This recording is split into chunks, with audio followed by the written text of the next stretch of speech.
Hi, welcome back. Well, today we're discussing a very thought-provoking subject, equality in marriage. Oh boy, I think I know where this one is going. But you know, this is really a good topic of conversation because as we try to balance our lives, our children, our careers, you name it, relationships are often really hard to put on a balance. Yes, and as divorce continues to be an ever-present reality for so many people, the quest for a happy marriage is, well, it can be quite a journey.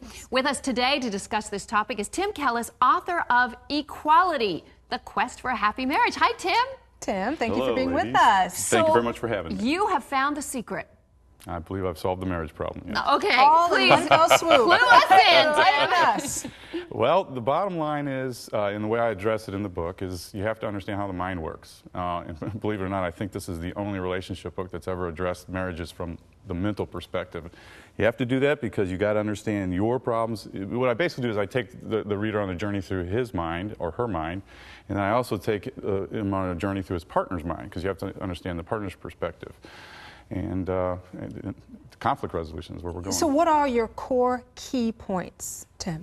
Well, they're basically, the book is split into 4 sections. Okay. The first section is the appropriate relationship, what I call a positive relationship. I use examples of capitalism, for example. So it's kind of a model of how a relationship should be. 50-50 partnership where you both have to agree. How's that for a concept? Both have to agree? Yeah. Oh, But come you on, know, you see, can't for agree to me, disagree? And I can't, for me, the 50-50 thing, that's because sometimes don't you agree it's not always going to be 50-50, and isn't that okay? Well, the reality is, and what I mean, you have to understand the mental perspective of the man and the mental perspective of the woman. The agreement, when I mean 50-50, it means you both have to understand each other's perspective and come to terms that are the best for both of you. So, I mean, I don't mean, the problem when you say 50-50 is you try and quantify it, but I don't mean literally 50%. Right, because 50%, not necessarily, like you're not advocating that if there happens to be a couple that has traditional gender roles, for instance, you don't advocate that they both should make equal amounts, should give equal amount in child care, should equal amount in, you know, you're basically saying it'll even out if people understand what the quantity. The books that I've read that describe equality from a behavioral perspective don't get to the issue. When I say equality, I mean mental equality. Women are more emotional, men are more logical. Now, how do you think we're going to come together? I should have to understand your emotional perspective, and you would maybe want to understand my logical perspective. That's equality. Well, So that's when you say 50-50, you mean an equal voice and an equal able to understand empathy for each other. Well, this came from a really personal place for you, didn't it? Tell us a brief history of your story and how you went from, was it Wall Street to writing? Exactly. Well, first, you know, I grew up relatively poor. My dad was a cab driver for 22 years. My mom was a secretary, and put myself through engineering school, 9 years of communications equipment industry experience, got my MBA, landed on Wall Street where I was the first semiconductor analyst to focus on the communications market. But anyhow, and then at the height of all this, I met this girl I thought I was going to spend the rest of my life with, and we got engaged, fought, went to a therapist, and when I realized that didn't work, took on the issue myself. Over 100 books went into the research of this book.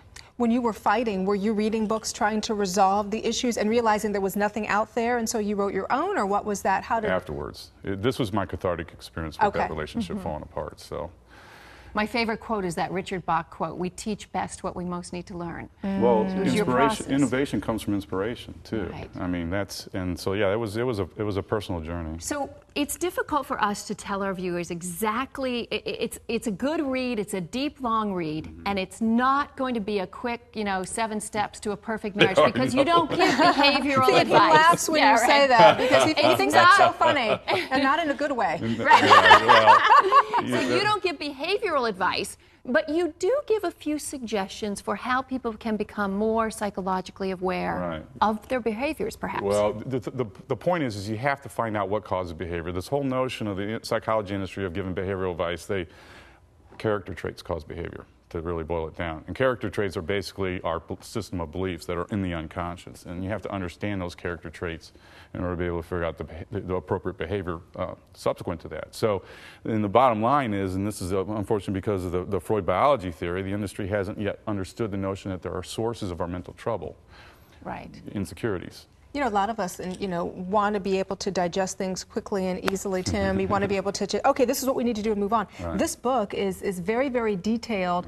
What would your suggestion be? What do you hope people take away from the book? And what would your suggestion be for them to really get into this and it's basically a cover-to-cover read in order to get all of the information you want them to get? I'm just now beginning to work with couples. I've got my first couple I'm working with, and I'm trying to recruit more to get the husband and the wife to take an hour before they go to sleep. Instead of watching CSI, read the book together, discuss the different sections together. I basically use examples of history, you know, Martin Luther King in civil disobedience on how to interact with each other. Hitler went to his death under the bunker as opposed to admitting he was prejudiced. As it turns out, our insecurities, the root causes of our insecurities are prejudices, which are preconceived opinions. Mom and dad were an alcoholic. Your spouse has a drink. Guess what you're going to think of your spouse? Right. They're automatically an Must be an alcoholic. Yeah, alcoholic. been there, done that. So a lot of it is our perceptions. You know, we have to wrap up with very little time left, though. One of the things that you say about relationships that I love a lot is that the conflict that happens in relationships happens for a reason. What's Right. that reason?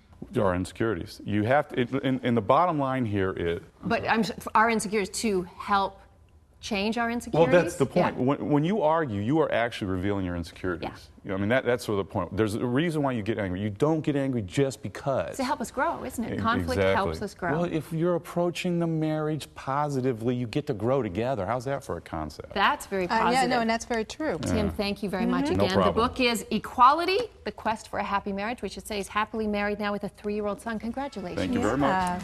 Thank you, Tim. Thanks. Stay tuned for a travel-friendly shoe that is fashion conscious too.